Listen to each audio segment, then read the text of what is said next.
Buenos días, estamos cerrando una semana más, gracias a Dios, al eterno y poderoso Dios, por permitirnos estar juntos, unirnos en la fe, al leer las Escrituras y al escudriñarlas. La Escritura que vamos a compartir hoy es el capítulo 22 del primer libro de Samuel. Vamos a hacer una oración y a poner este tiempo en las manos del poderoso. Dios, gracias porque nos permites leer y escudriñar este hermoso libro de Samuel.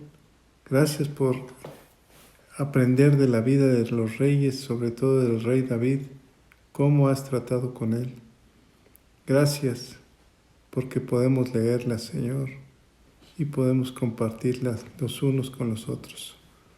Gracias por cada persona que nos escucha. Bendícela en todo lo que Él haga, Señor. Prospérala. Te lo pedimos en el nombre de Cristo Jesús.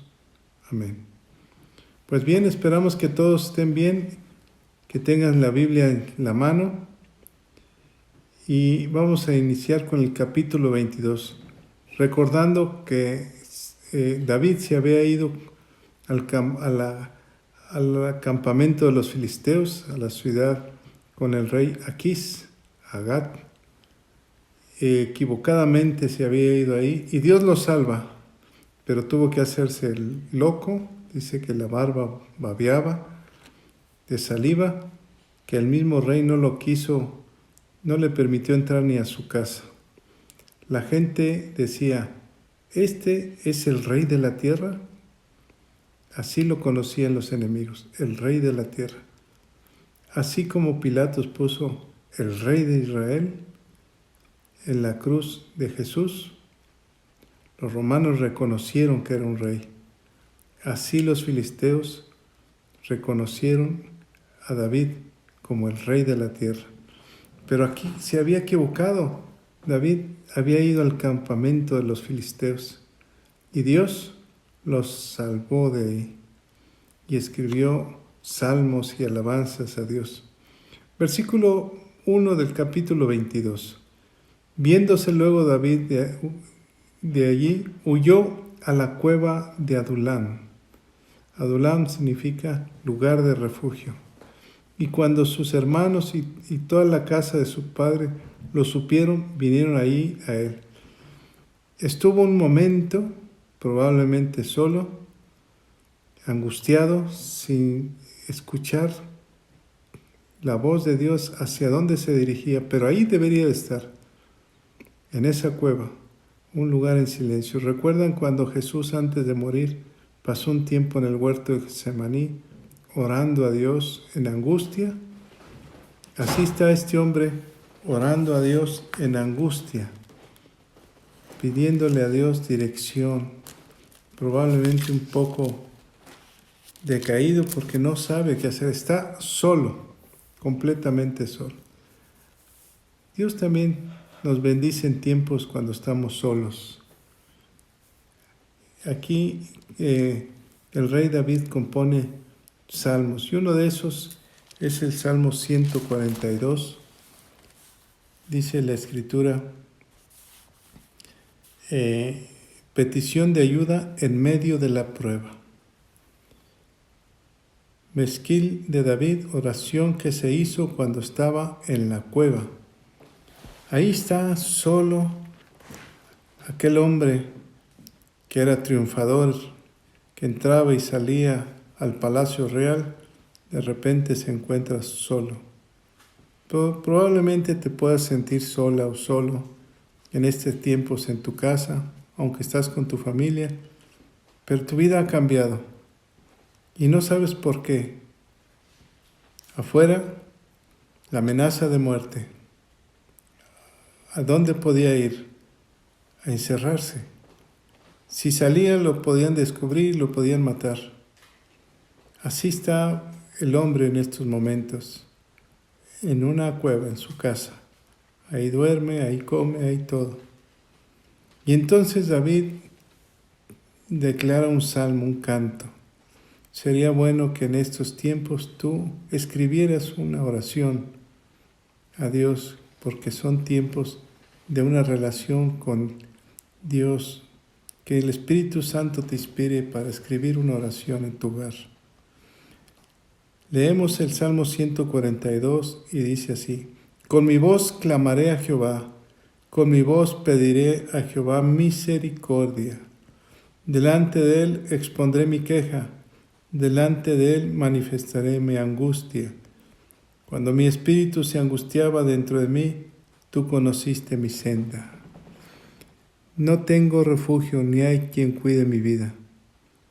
Versículo 5. Clamé a ti, oh Jehová, dije, tú eres mi esperanza y mi porción en la tierra de los vivientes. Escucha mi clamor porque estoy muy afligido. Veamos cómo estaba encerrado en ese era su hogar, la cueva de Adulán, la cueva de refugio. ¿Cuál es nuestra cueva de refugio? Nuestra casa. Líbrame, Señor, de los que me persiguen. Versículo 7.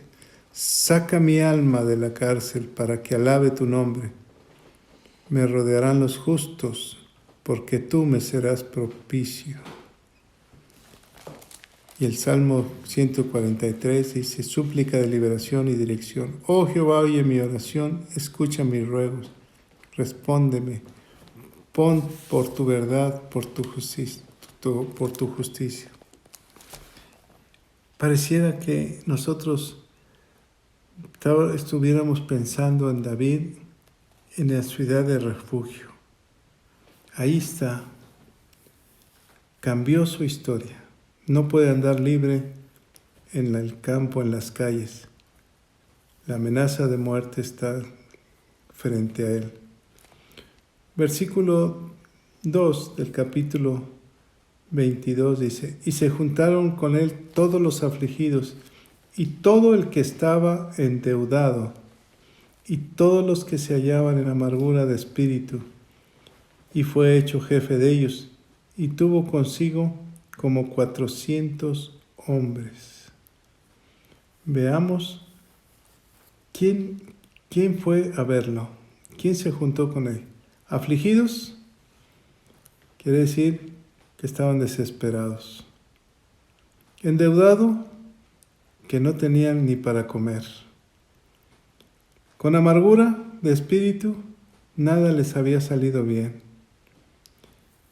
Deprimidos, angustiados, endeudados, esos fueron los que llegaron ahí, aparte de su familia. Recordemos a su familia que no tenía muy buena relación con los hermanos, que lo juzgaron mucho. Ahora estaban todos juntos con él. Ahora toda la familia se juntó en la ciudad de refugio, todos los hermanos, y comenzaron a llegar los que no tenían ni para comer, y se empezaron a juntar. Y entonces el rey David compone el Salmo 57. Quisiera que me acompañaran al Salmo 57. Dice así: al músico principal sobre no destruyas Mictam de David cuando huyó, oración de David cuando huye de delante de Saúl a la cueva. Ten misericordia de mí, oh Dios, ten misericordia de mí, porque en ti ha confiado mi alma, y en la sombra de tus alas me ampararé hasta que pasen los quebrantos. En la sombra de tus alas nos vamos a amparar hasta que pase toda esta situación. ¿Lo crees? Yo lo creo. Debemos de creerlo. Ahí estaremos. Y ahí está David con un grupo, dice la Escritura, de 400 hombres.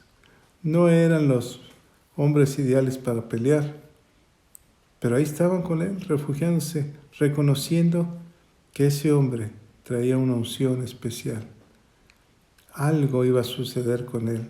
Aunque estaba aparentemente acabado, ellos sabían que Dios lo iba a levantar con un poder increíble. Dios pone hombres alrededor de nosotros, mujeres alrededor de nosotros para salir adelante.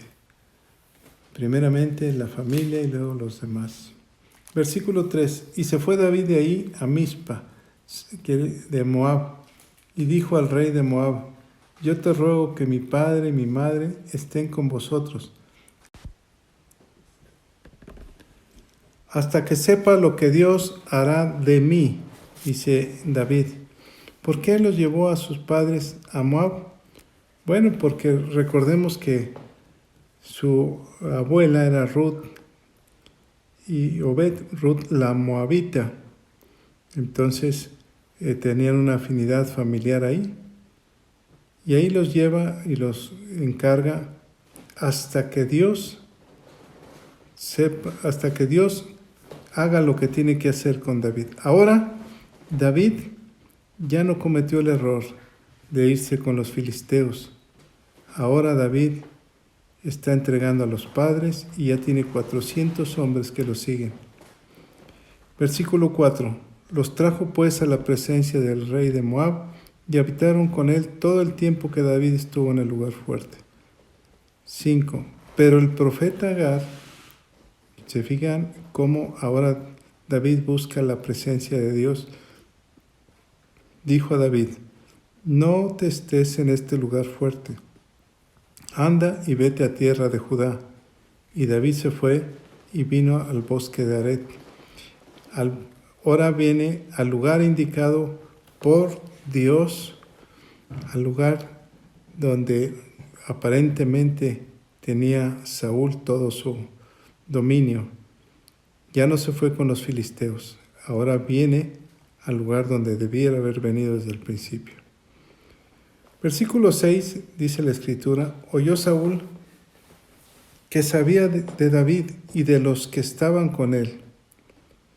Y Saúl estaba sentado en Gabá, debajo de un tamarisco, sobre un alto, y tenía su lanza en su mano, y todos sus siervos estaban alrededor de él.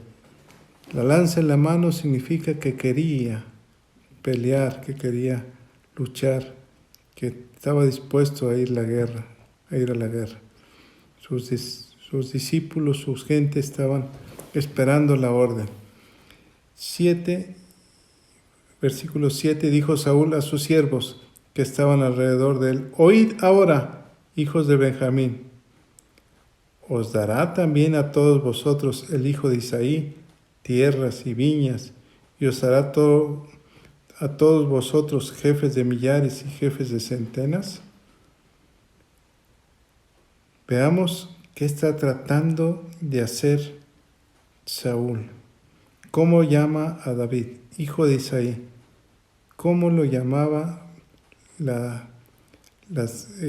los filisteos? Rey de toda la tierra. Pero Saúl menosprecia a David de una manera increíble, a tal grado que tiene en su mano la lanza, enojado para matarlo en cualquier momento.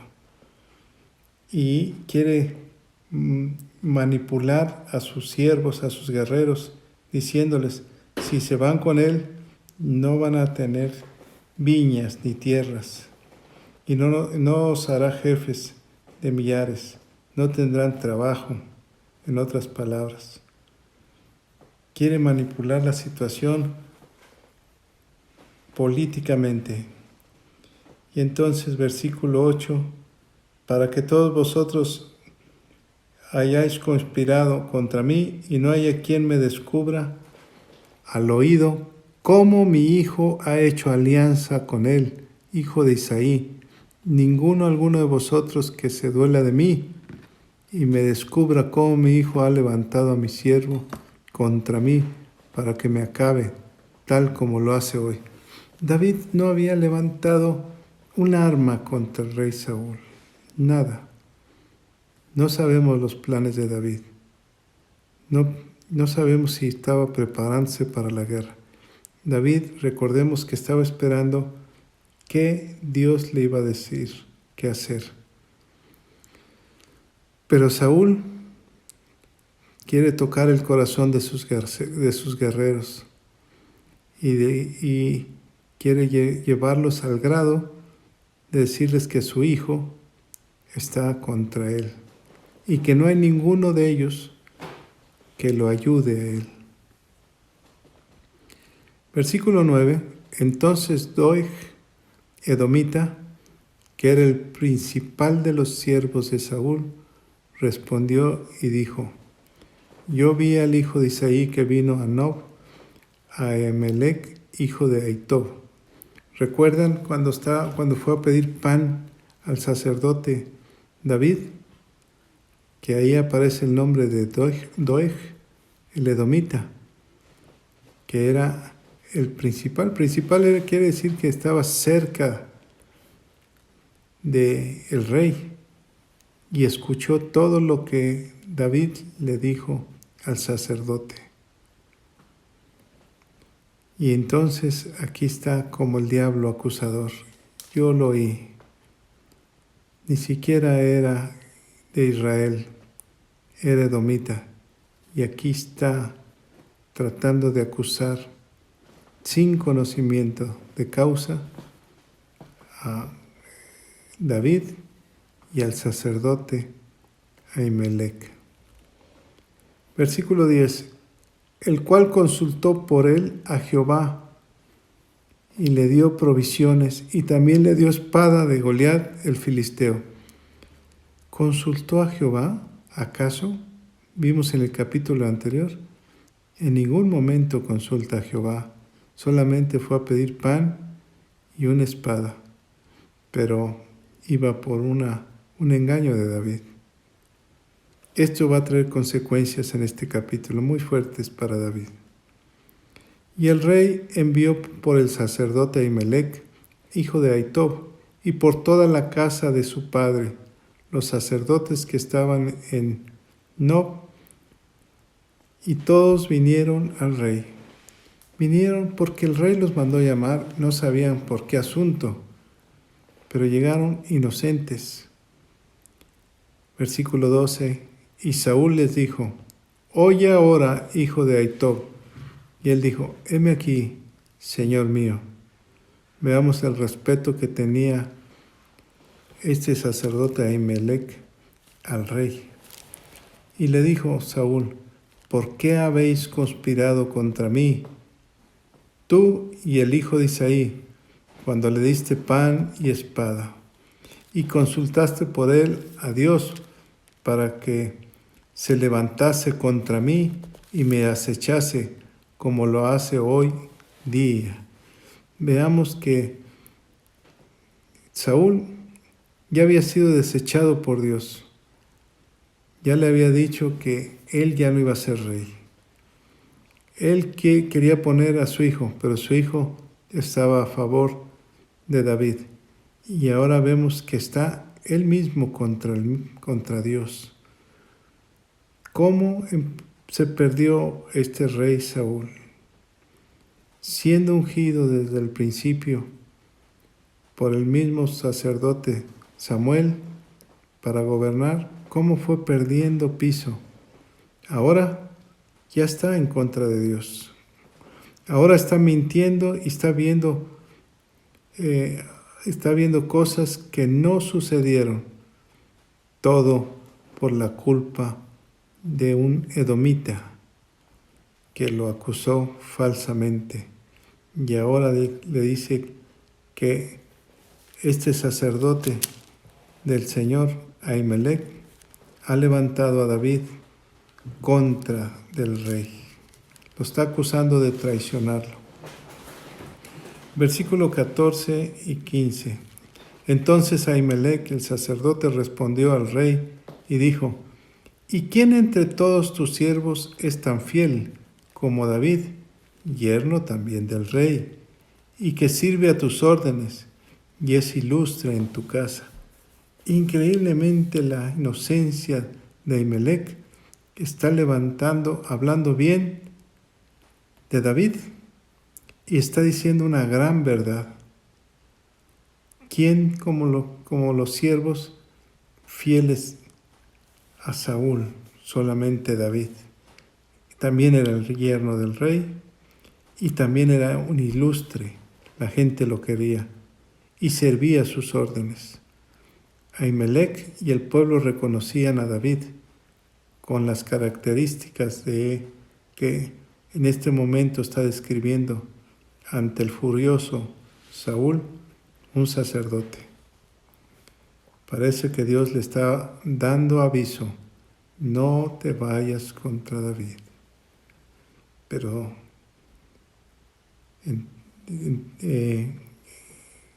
el rey Saúl está cegado. El pecado ciega, el enojo ciega, la ambición ciega, la soberbia ciega. ¿Por qué no se arrepiente Saúl? Porque él quiere hacer, el poder lo ha enfermado.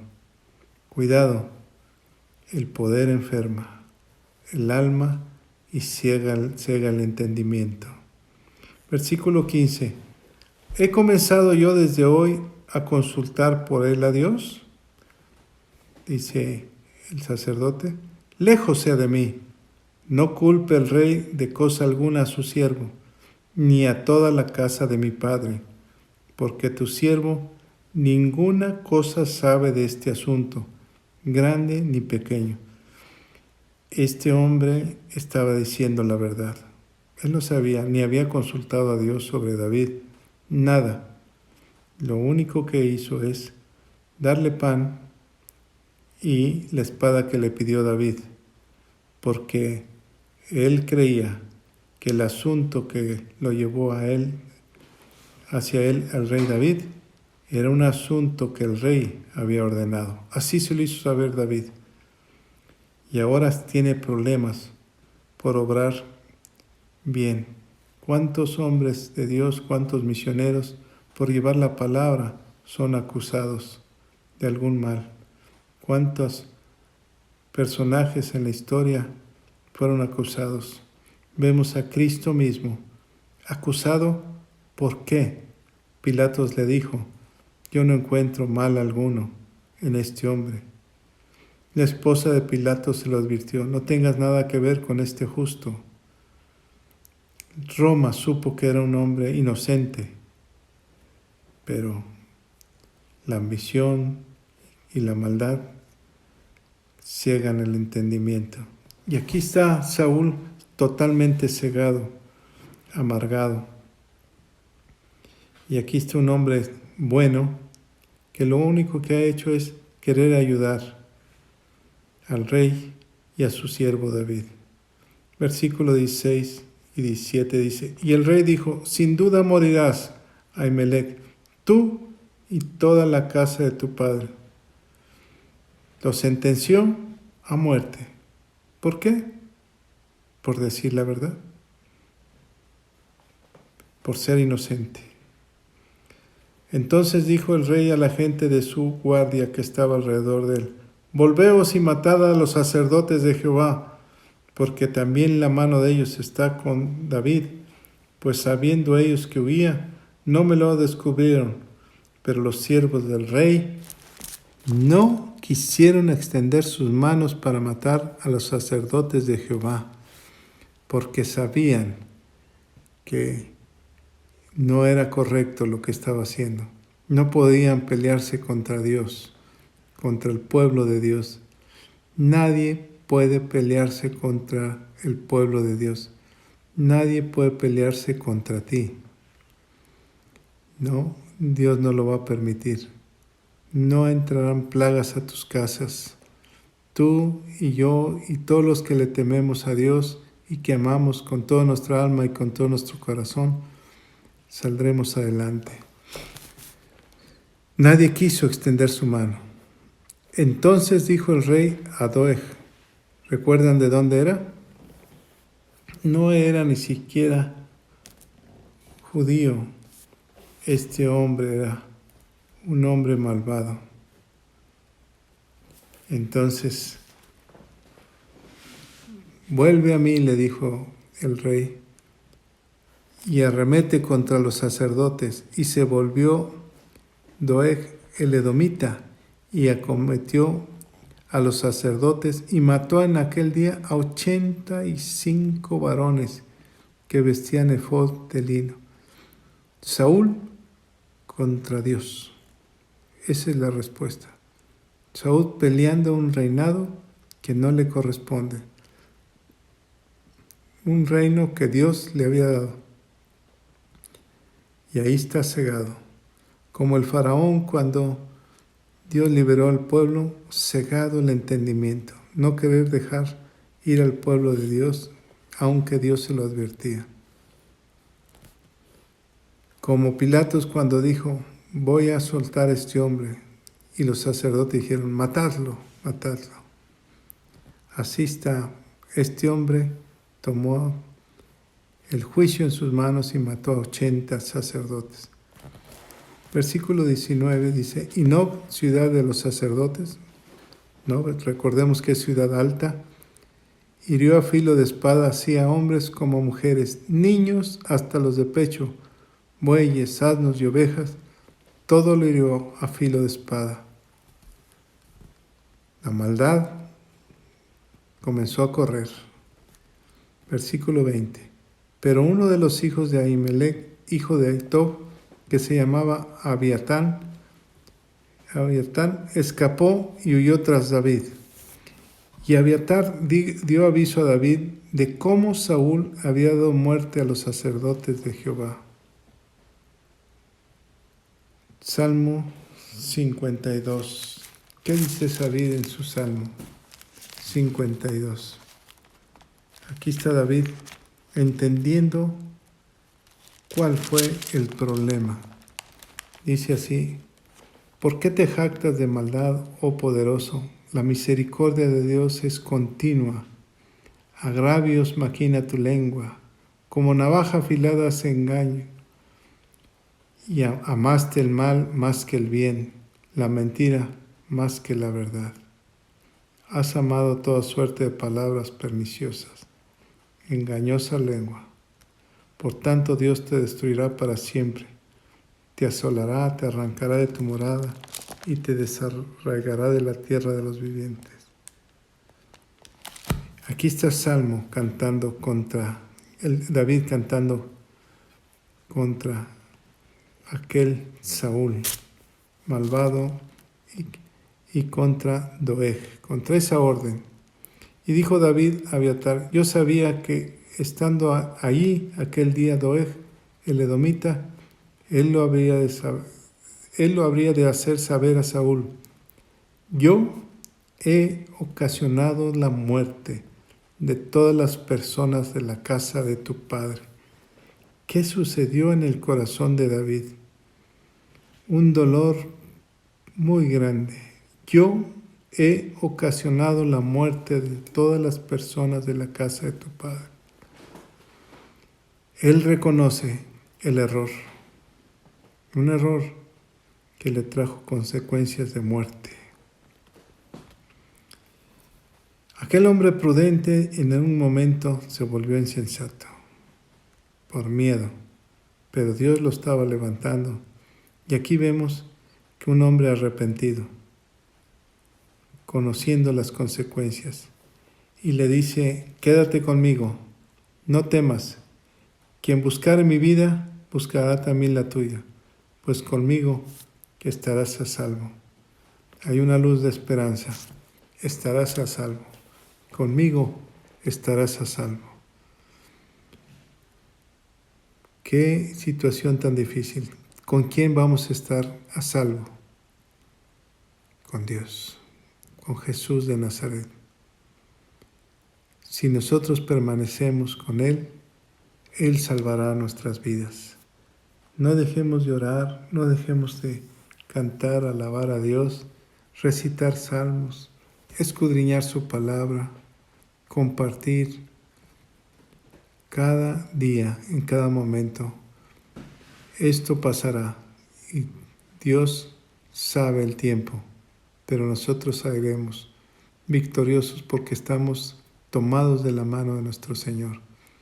Así como este joven se quedó con David para salvar su vida, así nosotros nos quedamos con Jesús de Nazaret. el Rey de Reyes y Señor de Señores. A Él sea la gloria, el poder y el honor. Dios les bendiga, que tengan un excelente fin de semana.